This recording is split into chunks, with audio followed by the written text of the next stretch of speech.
Bonjour les amis, bienvenue à Madrasa.net. Nous sommes ravis que vous soyez avec nous et nous vous remercions pour votre fidélité aussi.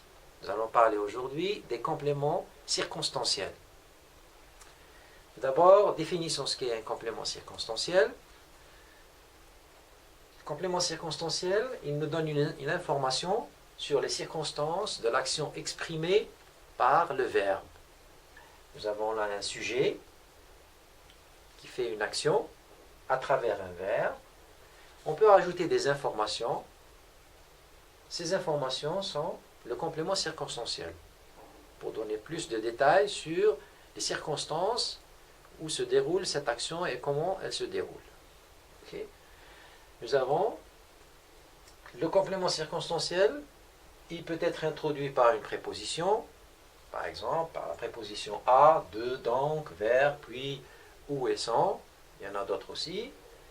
Il ne contient pas de verbe conjugué. C'est un groupe de mots ou bien un mot, mais il ne contient pas de verbe conjugué. Il faut faire attention. Aussi, il peut être déplacé dans la phrase. On peut le mettre au début, au milieu ou bien à la fin d'une phrase, peu importe. Et si on n'en a pas besoin, on peut le supprimer. Il n'est pas indispensable dans une phrase. Nous allons voir un exemple. Vous avez la phrase suivante. La maîtresse distribue les cahiers tous les jours. Vous avez là le sujet la maîtresse. Vous avez le verbe distribuer là, distribue. Et les cahiers. Les cahiers, c'est le complément d'objet direct. Pourquoi? Parce qu'on pose la question, la maîtresse distribue quoi? On a déjà vu dans le cours précédent que pour poser la question quoi, c'est pour déterminer c'est quoi comme complément. Donc c'est un complément d'objet direct. Et dans quelles circonstances elle distribue ces cahiers? C'est-à-dire, on a donné là un exemple de temps. On va poser la question quand elle les distribue ces cahiers. Elle les distribue tous les jours. Donc tous les jours représentent une information. Et cette information, c'est un complément circonstanciel de temps. On peut la supprimer cette information. On aura la maîtresse distribue les cahiers, c'est une phrase comprise, elle est correcte. Si on veut rajouter des informations, on vient de rajouter tous les jours pour exprimer dans quel moment elle a distribué ou elle distribue les cahiers. Voilà. Maintenant, on va essayer de voir ensemble quels sont les différents types de compléments. Nous avons les compléments circonstanciels de temps, de lieu, de manière et de cause. Pour le moment, on va étudier que ces quatre-là. Il y en a d'autres aussi. Vous les aurez au collège. Pour le moment, vous vous contenterez de ces quatre compléments. Nous allons voir le premier complément circonstanciel de temps, qui est représenté par l'abréviation CCT. P, c'est le temps. Nous avons un exemple. Hamza prépare son cartable tous les soirs. Donc, Hamza prépare son cartable, c'est une phrase complète. On peut lui rajouter tous les soirs pour exprimer le facteur temps, c'est-à-dire à quel moment de la journée il le fait. On pose la question quand, c'est tous les soirs. Donc, tous les soirs représente un complément circonstanciel de temps. Nous avons aussi une autre forme de cette phrase. On peut prendre ce complément tous les soirs, on peut lui changer de place, comme on vient de le dire, on le met au début de la phrase. Nous aurons tous les soirs, Hamza prépare son cartable. Donc c'est toujours le même complément de temps. Quand est-ce qu'il prépare son cartable? C'est tous les soirs. Comme je viens de le dire, tous les soirs peut être déplaçable. Soit on le met au début ou bien à la fin. La phrase est toujours correcte et elle a toujours le même sens. Ça c'est pour le complément de temps. Passons maintenant à un autre complément circonstanciel, c'est celui du lieu. Le complément circonstanciel du lieu, il exprime toujours le lieu, l'endroit. Donc on le matérialise par l'abréviation CCL. L, c'est lieu. Vous avez toujours le même exemple. Hamza prépare son cartable dans sa chambre. On a enlevé tous les jours, on a mis dans sa chambre, qui est un lieu. Donc la question qu'on pose, où il prépare son cartable? Dans sa chambre. Donc dans sa chambre représente un complément circonstanciel de lieu, parce qu'il nous indique sur l'endroit où Hamza prépare son cartable. Ok? Parlons maintenant d'un autre complément qui est le complément circonstanciel de manière. Manière, c'est-à-dire de quelle façon il prépare son cartable. Toujours la même phrase, Hamza prépare son cartable tranquillement. Tranquillement, on peut poser la question toujours. de quelle manière il prépare son cartable. Donc, tranquillement, nous indique sur la manière dont Hamza prépare son cartable, c'est-à-dire tranquillement.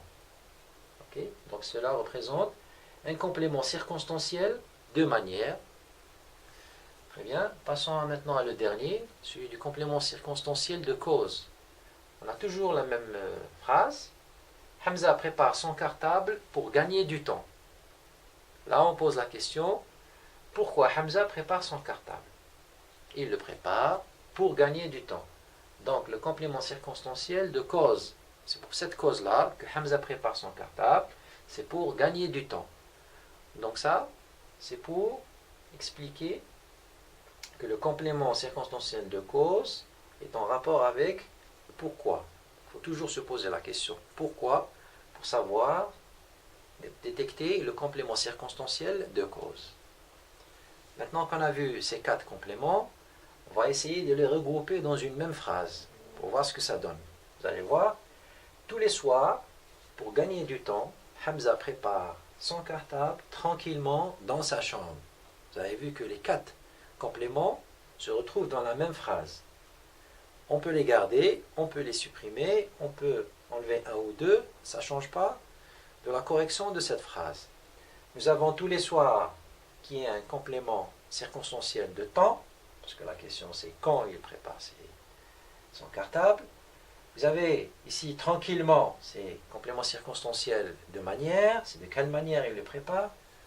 En plus, on a un autre complément qui est complément de cause, c'est pourquoi il prépare son cartable le soir, c'est pour gagner du temps. Enfin, nous avons un complément circonstanciel de lieu. Où est-ce qu'il le prépare ce cartable? Donc, il le prépare dans sa chambre. Vous voyez que pour une seule phrase, on a pu intégrer les 4 compléments circonstanciels. On peut éliminer un ou deux, ou les laisser tous les 4, ça ne dérange pas. Vous voyez que c'est une phrase claire, complète, avec beaucoup d'informations pour nous indiquer comment Hamza prépare son cartable. Voilà pour les 4 compléments utilisés dans une même phrase. Maintenant, les compléments circonstanciels, on vient de les citer. Où, lieu, quand, le temps, comment, manière, pourquoi, la cause. Ils peuvent être des groupes nominaux, c'est-à-dire tous les soirs, un ensemble de mots. Peut-être aussi groupe nominal plus préposition, c'est-à-dire dans, c'est une préposition, sa chambre, c'est un groupe nominal. Ou bien pour, qui est une préposition, plus le groupe nominal, formé du verbe à l'infinitif. On a dit que le verbe ne doit pas être conjugué. On a dit au début de la définition, au début de cette vidéo, que le verbe ne doit pas être conjugué, donc il peut être à l'infinitif, gagner du temps. Aussi, le complément circonstanciel peut être un adverbe, comme par exemple tranquillement, complément de manière. Voilà ce qui est pour les compléments circonstanciels. Je pense que c'est un cours qui n'est pas très compliqué. Vous allez voir après avec les exercices dans les prochaines vidéos, les activités, vous allez avoir beaucoup de choses à faire, c'est-à-dire vous allez pouvoir travailler, vous exercer sur les exercices, vous allez comprendre, pouvoir utiliser tous les compléments circonstanciels qu'on vient de voir. Merci pour votre attention. Au revoir, à bientôt.